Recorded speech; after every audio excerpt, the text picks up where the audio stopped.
آزاد میډیا یوټیوب چینل ته ښه راغلاست.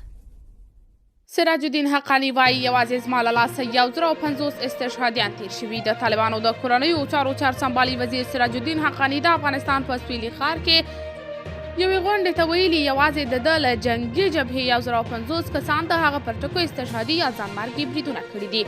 هغه له خپلو پلویانو غوښتل چې د دغه بریدګرو قربانۍ هېرې نه کړي.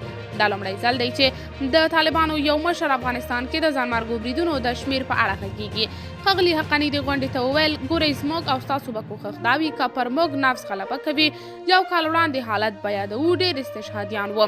ګورئ یوازې زما له لاسه 1050 استشهادیان تیر شوي. خدای دې حساب نه راسره کوي. د دې هر یوه استشهادي ارمان دا و چې دا دی نن یې موږ له ازادۍ خوند اخلو. خدای تعالی دې موږ ته وس نه راکوي، توفیق دې نه راکوي چې موږ له دغو شهداو سره غدر او خیانت وکړو.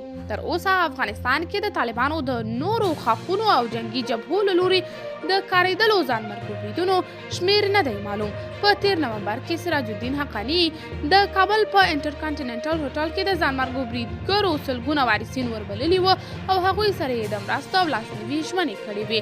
یاد دې وي چې د ځانمرګو بریدګرو کارول په تیرو 20 کالو کې د بهرنیو او افغان پوځیانو پر ضد د طالبانو یو خونړی او اغېزناک جنګي تکتیک و.